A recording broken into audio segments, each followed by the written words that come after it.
La invisibilización de lo femenino ha tenido enormes impactos también en cómo vivimos cotidianamente nuestra biología. Ejemplo de esto son los miles de casos de endometriosis que no han sido diagnosticados a tiempo en la historia de las mujeres y que recién ahora se está tomando conciencia sobre la importancia de identificar los síntomas de esta enfermedad que trae enormes dolores e inhabilidades para las mujeres que lo padecen y que durante mucho tiempo simplemente habían tenido que resignarse a aguantar el dolor.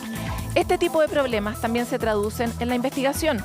Muchas veces las cohortes de investigación se centran en sujetos masculinos y por eso existen enormes cegueras en enfermedades como por ejemplo las cardíacas, que hasta ahora han sido más ineficientes en identificar la sintomatología, por ejemplo, de un infarto en las mujeres que en los hombres, porque se ha estudiado mucho el infarto masculino y no así el femenino, y pasan colados los casos o los síntomas de las mujeres en este tipo de patologías, traduciéndose eso en una mayor tasa de mortalidad de las mujeres como efecto de esta ceguera de la investigación.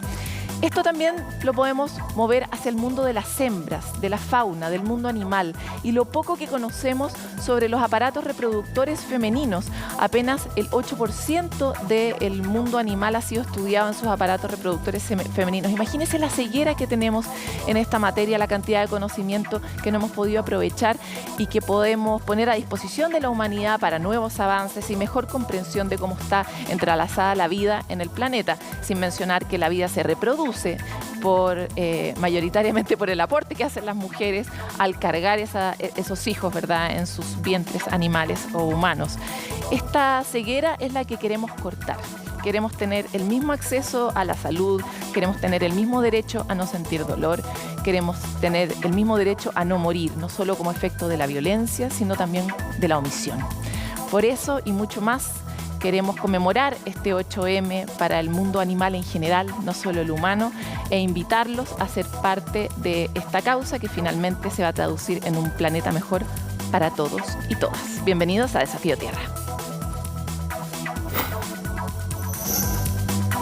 Y como les comentaba, no alcanzamos a conocer ni siquiera el 10% de los aparatos reproductores femeninos en el mundo animal. Es a eso a lo que se ha dedicado otra hembra, Patricia Brennan, bióloga, se convirtió en la pionera de la investigación en este campo para poder abrir este mapa del conocimiento y ponerlo al servicio de todos. Quisimos conocer su historia y cuál es el impacto que esto podría tener para todos. Y pues evidentemente ha habido un sesgo de que han habido tradicionalmente más hombres haciendo este tipo de preguntas, sobre todo pues en el campo de la biología evolutiva.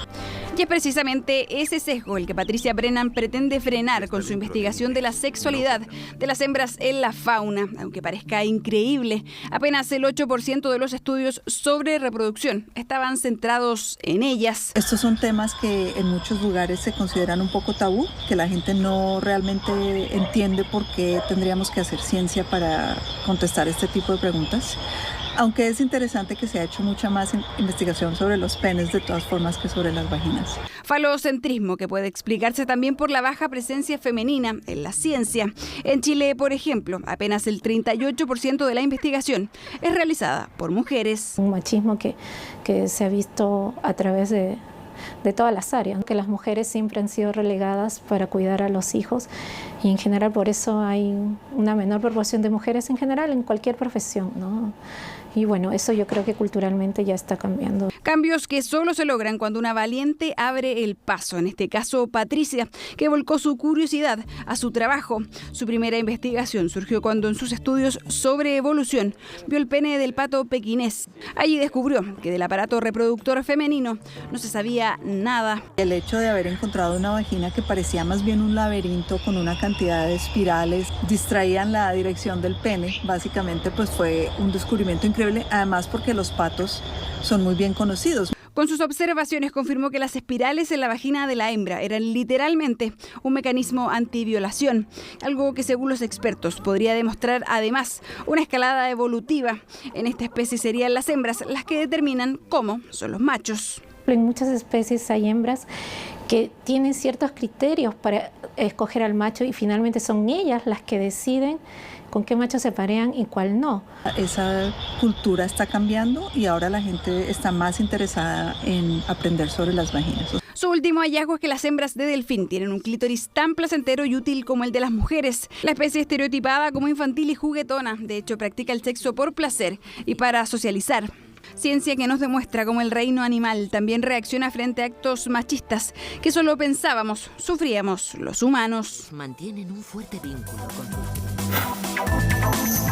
El mundo de la producción y el mundo del cuidado del medio ambiente son lugares difíciles de compatibilizar, porque muchas veces al producir generamos enormes daños en algo que además es muy difícil de reparar, que es el medio ambiente. Este ha sido el caso durante mucho tiempo de la industria salmonera, en parte porque la degradación que producen en el ecosistema es muy profunda, en parte porque además vive de una especie que es exótica y que interviene en el ecosistema de forma irreparable, pero también porque sus prácticas todavía no están en el estándar internacional. En esa misma línea es que se acaba de aprobar un proyecto de ley por unanimidad que permite justamente conocer más y mejor cuáles son las prácticas de la industria salmonera nacional, y una persona involucrada en el desarrollo de este proyecto durante muchos años es quien está hoy día con nosotros hoy, Javiera Calisto, directora jurídica de Oceana. Muchas gracias por estar con nosotros, Javiera. Hola Paloma, muchas gracias por la invitación. ¿Qué se aprobó? Bueno, tengo que precisar que todavía no es ley, que nos queda un tercer trámite que básicamente consiste en que la Cámara de Diputados tiene que ratificar las modificaciones que hizo el Senado. Entonces estamos a punto de tener ley, pero falta un poquitito. Bueno, esta ley básicamente regula dos aspectos muy importantes en el desarrollo en el fondo de esta industria. Primero es la transparencia y el acceso a la información en temas como el acceso a antibióticos, antiparasitarios, información sobre escapes, información sobre mortalidades y información sobre biomasa. Eso por un lado. Y por el otro lado, se desarrolló una regulación estricta sobre los eventos de escapes que tanto impacto producen en nuestro medio ambiente. Eso en términos generales, eso es lo que se aprobó. Muy importante cada uno de los temas que acabas de plantear. En todo caso, está bien encaminado habiendo sido aprobado por unanimidad en el Senado, ¿no? Completamente, sí. Sería raro que cambiara el rumbo, digamos. Ya, pero vamos por ahí. ¿Por qué el acceso a datos es tan relevante para la política pública y la política medioambiental? Más allá de que es importante siempre estar informado, en este caso. El acceso a la información es clave, como tú bien decías. Y esto es así porque esto nos permite conocer cómo están funcionando la industria del salmón, pero ya no a un nivel macro, sino que a un nivel específico. Conocer cómo es el desempeño sanitario de cada empresa. Conocer quién lo está haciendo bien y quién lo está haciendo mal. Esto nos permite fiscalizar, por una parte, a las empresas y permite a los consumidores de salmón poder elegir aquella empresa que ocupa menos antibióticos, por ejemplo. Entonces, cuando yo vaya al supermercado, yo voy a poder saber qué empresa básicamente ocupa menos antibióticos en su producción. Espérame un segundo en lo de los antibióticos. Sabemos que se sabe, digamos, es conocido el dato de que a más antibióticos se use en las cosas que comemos, también mayor es la resistencia a los antibióticos que nosotros mismos generamos para el control de las bacterias. Eso nos pone a nosotros mismos en riesgo. Pero pensando en el medio ambiente, ¿por qué es importante la información de los antibióticos? O sea, en general es importante conocer todo tipo de información porque, bueno, como tú decías, la resistencia bacteriana es un fenómeno que va a afectar a la salud de las personas. Pero a la vez, los antiparasitarios, por ejemplo, producen una serie de impactos en el medio ambiente. Entonces, un segundo aspecto del acceso a la información es que nos permite controlar al fiscalizador. Es decir, en este caso, al Senapesca. Podemos saber cómo están cumpliendo las labores de fiscalización que la ley le otorga a este servicio. Entonces, por eso es tan importante conocer esta información. Y la biomasa, por ejemplo, otro dato que tú dijiste. ¿Por qué es importante conocer los datos de biomasa? Básicamente, sumando la cantidad de antibióticos que se están utilizando más la biomasa, podemos sacar un indicador, que es un indicador sanitario. No es lo mismo, por ejemplo, producir un salmón con 1 gramo de antibióticos que producir 1 tonelada con 1 gramo de antibióticos. Lógico. Para darte un ejemplo, hoy en día, en Noruega, el principal competidor de Chile, para producir 1 tonelada de salmón, Noruega ocupa menos de 1 gramo de antibióticos, mientras que Chile ocupa 350 gramos de antibióticos. Imagínate. Es una diferencia brutal. Entonces, al conocer el dato de los antibióticos más el dato de la biomasa, podemos sacar este indicador. Por eso es tan importante. Y también porque vamos a conocer cuánto se está produciendo. Básicamente, nosotros hoy en día en Chile no conocemos la capacidad de carga de los lugares donde se cultivan los salmones. Entonces, sabiendo cuánta biomasa se produce, podemos decir, a ver, momentito, quizás la política pública debe enfocarse. Debería poner un límite en la capacidad de carga. Importante decir que la capacidad de carga es como cuántos salmones hay en una cantidad de espacio específico, y uno podría decir eso debiera ser mucho menos, porque de esa manera todo se puede estudiar, por supuesto, y ver cuál es el impacto de tener una mayor capacidad de carga o una menor, ¿verdad? Es muy relevante. Ahora, tenemos una industria que ha tenido montones de problemas, no solo porque no cuenta los datos, sino porque además oculta datos. O sea, hemos visto casos en que algunas empresas llenan de piedras el fondo para generar mayor oxígeno y que no se vea tan degradado el fondo marino cuando alguien va a fiscalizar. ¿Cómo está a punto de ser ley puede llegar a impactar positivamente las prácticas de la industria? Efectivamente, como tú dices, gran parte de las industrias se han negado a entregar una serie de datos sobre antibióticos, sobre antiparasitarios, y uno dice, pero ¿cómo? Si nosotros como Chile tenemos una ley de transparencia. Pues bien, la ley de transparencia permite a las empresas oponerse cuando supuestamente exista una afectación a sus derechos económicos o comerciales. Nosotros, a través de largos juicios que hemos tenido que pasar por Senapesca, Consejo para la Transparencia, Cortes de Apelaciones, Corte Suprema, nos hemos demorado aproximadamente 4 años en acceder a esta información debido a la oposición que hacen las empresas. Hoy en día, con este proyecto de ley, esto se acaba. ¿Por qué? Porque Senapesca va a tener que publicar constantemente la información desagregada por empresa y por centro de cultivo. O sea, la información a la que vamos a poder acceder va a ser mucho más detallada. Ahora, ¿hacia dónde cuál debiera ser el estándar? Por ejemplo, ya planteaste la diferencia que existe en materia de uso de antibióticos. ¿En qué otros ámbitos nuestra industria tiene que actualizarse a los estándares internacionales? Otro tema fundamental que también regula este proyecto de ley son los escapes de salmones. Como tú ya bien decías, el salmón no es una especie nativa de Chile. Ningún salmón es propio del país. Son todas especies introducidas. Y una segunda característica muy relevante es que son una especie carnívora. Entonces, cuando los escapes se producen, lo que ocurre es que estas especies van a buscar alimento y, por lo tanto, depredan una serie de especies nativas, produciendo un desequilibrio y un impacto ambiental gigantesco. Entonces, lo que hace este proyecto de ley es enfocarse en 2 aspectos. Primero, en la prevención de estos fenómenos, en evitar que ocurran, y lo que hace es decir, ok, usted tiene que cumplir con condiciones estrictas de seguridad. Y en el caso de que el Senapesca demuestre que estas condiciones no se cumplieron, se establece una sanción que es muy importante, que es la suspensión en la producción en ese momento, y además se establece una sanción monetaria por el valor económico de cada salmón que se haya encontrado sin que se cumplan con las condiciones. Pero además, una segunda patita que es muy relevante son la sanción a todo evento en el caso de que se produzca un escape de salmones. Es decir, a pesar de que la empresa haya dado cumplimiento a las condiciones sanitarias, si ocurre algún fenómeno extraordinario que produce que el evento de escape se produzca de todas formas, la empresa tiene que pagar por cada salmón escapado, y aquí hay una segunda patita que es muy importante, que es que no haya sido recapturado. Entonces hay un enfoque gigantesco en que la empresa realmente se preocupe de que no se le escape y que se preocupe de la recaptura. ¿Qué tan común es el escape de salmones? Bueno, en los últimos 10 años se han producido más de 70 escapes, y en total se calcula que se han escapado más de 5 millones de especies salmónidas en el país. O sea, es algo mucho más común de lo que parece. ¿Y se ha medido el impacto de esos escapes en términos ecosistémicos? Se ha medido y en el fondo ya está plenamente comprobado que produce un impacto muy importante, pero lo que ocurre actualmente con la ley que tenemos es que tú tenías que demostrar ese daño, y eso es algo muy difícil de demostrar, porque si ya consideramos que hay salmones que ya se habían escapado, es muy difícil determinar específicamente cuál es el daño preciso que se producía con cada escape. ¿Cuál salmón dejó qué escoba, digamos? ¿Y qué salmón se comió qué? Entonces realmente era muy difícil de probar en un juicio.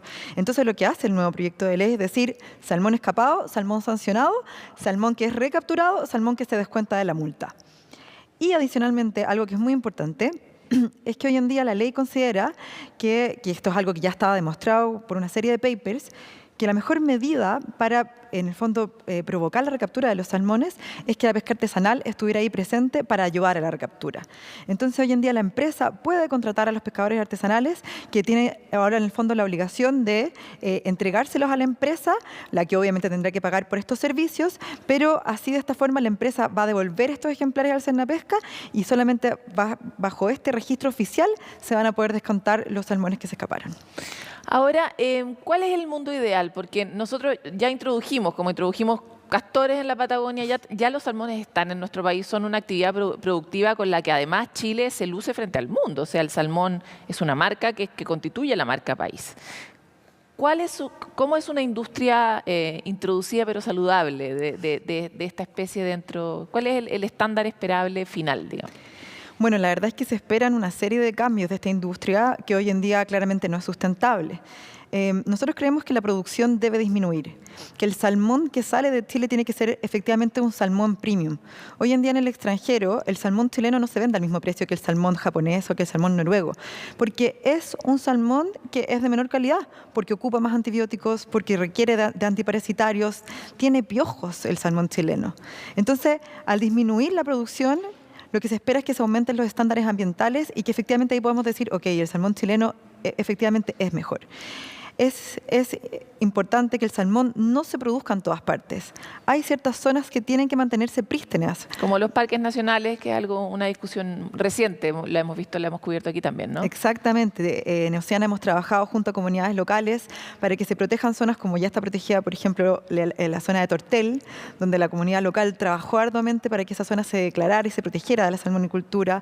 Ahora estamos trabajando para que la zona de Cataralixa, también en Aysén, se proteja. Entonces eso es muy importante, que existan zonas de descanso, zonas que vamos a dejar a las futuras generaciones para como especies de laboratorio, donde en el futuro podamos proteger estos ecosistemas que realmente son prístinos y muy ricos en biodiversidad. Ese es un tema fundamental también. Javiera, te quiero agradecer por esta entrevista en Desafío Tierra. Buenas noticias finalmente, porque uno acá suele dar malas noticias, así que gracias por estar con nosotros. Te vamos a invitar más seguido para que nos cuentes buenas cosas. Muchas gracias, Paloma.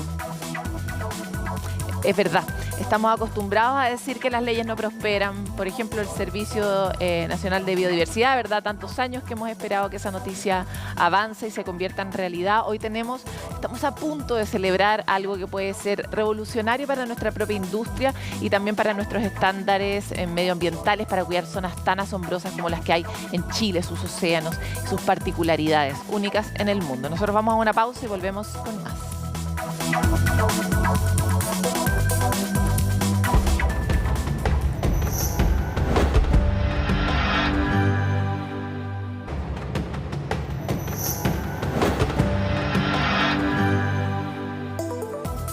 Bueno, y hablando de invasores, un equipo de investigadores identificó un microorganismo invasor en los ríos de Torres del Paine y de Tierra del Fuego. Este fenómeno trae, por supuesto, una larga lista de consecuencias negativas para el medio ambiente. Sin embargo, el análisis en detalle de esta especie sí podría traernos algunas novedades prometedoras.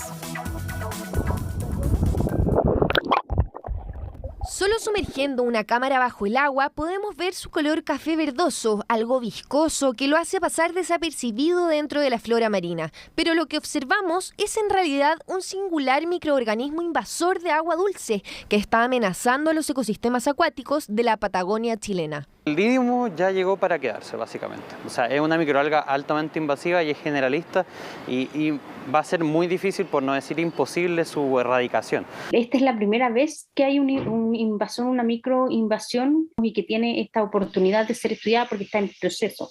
Aunque no se sabe con certeza cómo llegó el dídimo o moco de roca a la Patagonia, está claro que Nueva Zelanda, Argentina y Chile son los únicos lugares del mundo donde se ha dispersado esta microalga, proliferación acelerada que avanza sin parar por los ríos y lagos de nuestro país. En menos de 10 años cubre más de 3.000 kilómetros en Chile.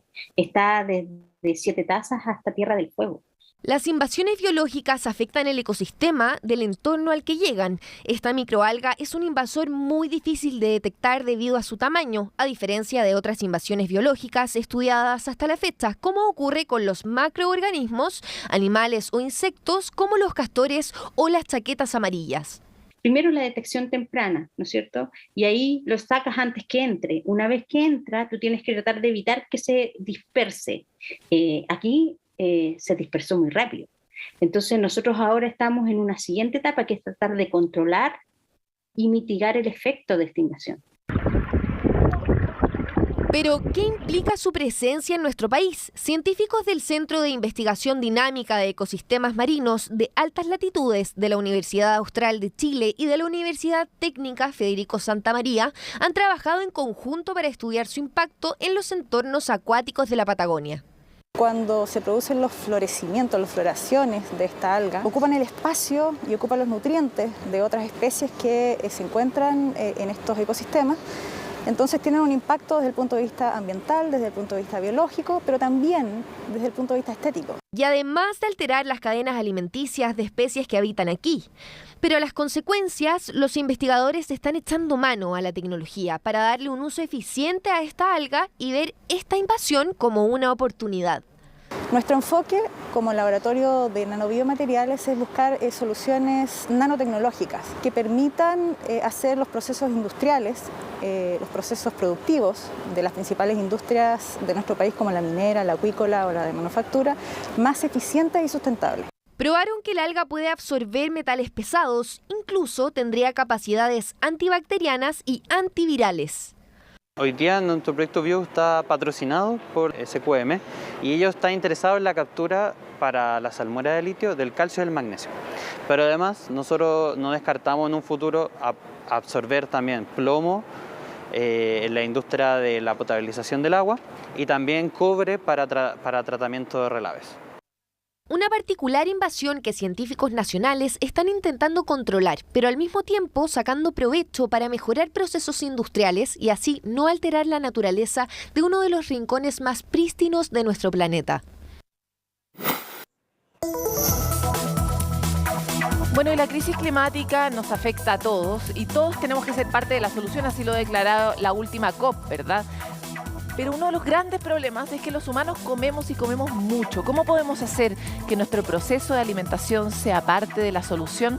Tal vez en la alimentación sustentable esté la respuesta. Una dieta sustentable de impacto reducido en los ecosistemas y procesos productivos que privilegia los alimentos orgánicos o agroecológicos. Eso es la alimentación sustentable. Una forma saludable de comer que permitiría la reducción de más del 60% de las emisiones de gases de efecto invernadero para el 2040, la protección de las masas forestales y la reducción de la huella de carbono e hídrica, considerando que solo para una taza de café se necesita alrededor de 140 litros de agua para el cultivo, producción y empaquetado. Entonces, ¿cómo alimentarte de manera sustentable? Prioriza productos locales y de la temporada para adecuarte al ritmo natural de los cultivos. Elige cereales, frutas y vegetales de cultivos orgánicos.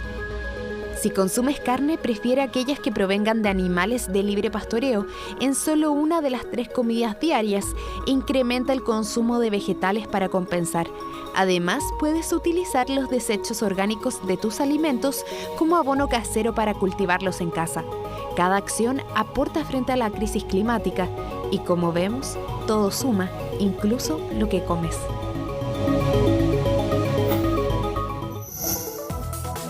Ahí Valentina Cuello nos contaba los detalles de cómo puede ser una alimentación que esté de acuerdo con los desafíos climáticos. Sabemos que ese es un privilegio que pocos pueden tomarse, ¿verdad? En estos tiempos de guerra, en estos tiempos de conflicto, en muchos lugares en estos tiempos de pobreza. Elegir comer saludablemente es un privilegio, pero para quienes lo tienen, que sean parte de la solución es nuestra invitación. Nosotros vamos terminando este programa. Siempre los queremos invitar a mantenerse conectados con nosotros a través de www.desafiotierra.com, donde pueden hacernos llegar sus comentarios y sus ideas sobre aquellos puntos ciegos que estamos teniendo respecto de este intento de visión ecosistémica del problema de la crisis climática y todos los otros desafíos que tenemos como humanidad para hacer de nuestro medio ambiente algo que permanezca en el tiempo. Nos encontramos en el siguiente capítulo.